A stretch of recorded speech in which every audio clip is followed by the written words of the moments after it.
What is planned obsolescence? Well, in simple terms, it's when a business will add a fault or an issue into a product that they are selling to cause demand to skyrocket every couple of years. But to get more insight on this, I've decided to speak to two teachers from Jefferson High School.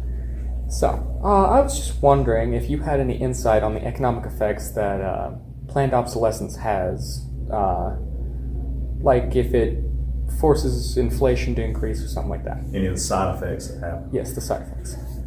Cell phones is a great example for this topic.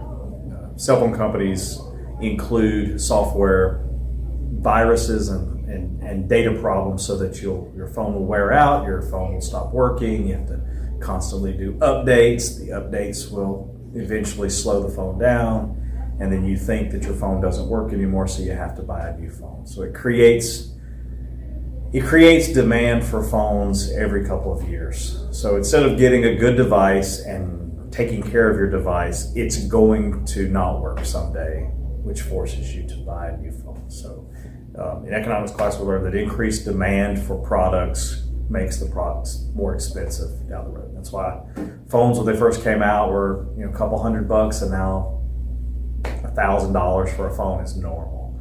So they're doing it on purpose to make you have to come back and buy the newest, greatest model just to improve your sales. Otherwise, people like myself, I would take care of my phone. I would update it when I needed to, but I'm not putting a bunch of junk apps and things on my phone. I'm just using it. I would never have to update. Are there any benefits into the increase of demands for phone?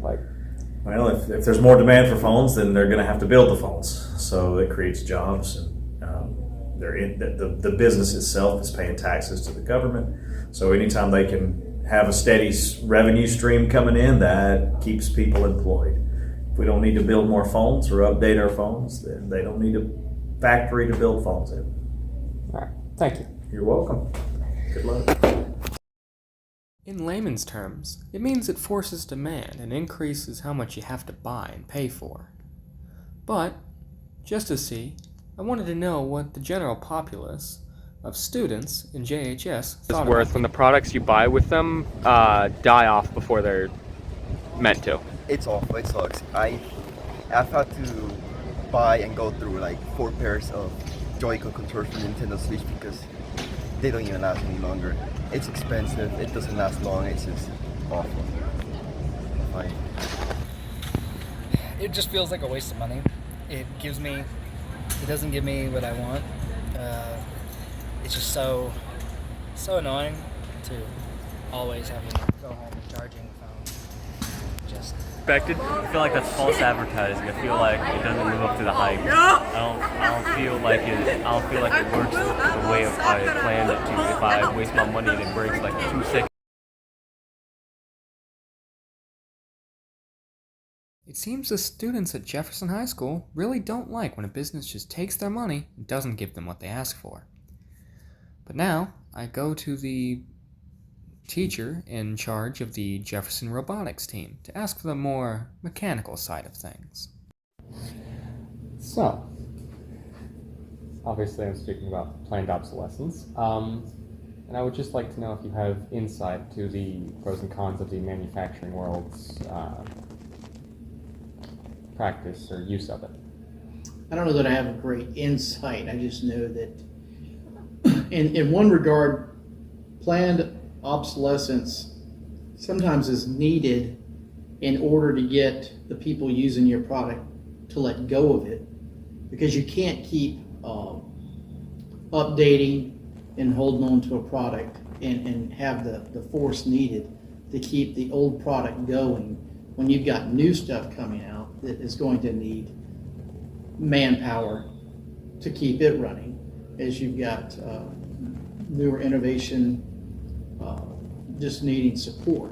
So to eventually say, okay, we're going to slowly let go of these old products, or to intentionally make the products not as possibly good, so to speak, as they have been in the past. I know for me personally, it's like the biggest thing is, PCs.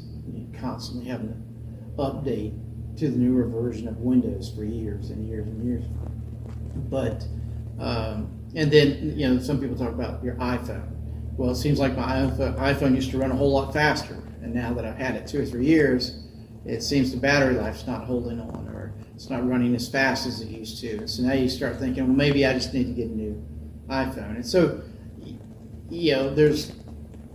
there's a need for obsolescence because of how people run their companies, but at the same token, sometimes people intentionally slow their products down or make them obsolete in order to simply push their new products. So then I think some people say, well, is that ethical? Is that legit from a company's perspective? And in the world of capitalism, it is what it is. They're going to do what they're going to do because they're the company. If you don't want to buy their product, you don't buy their product. It's kind of like the iPhone. If you get tired of having to update your iPhone every few years because you feel like the battery life's not what it used to be, people are going to start to shop around. Once again, we run into themes of increasing demand. But always remember, it's your money, not theirs. So if you don't think your product will last if you buy it from them, simply don't. Thanks for watching.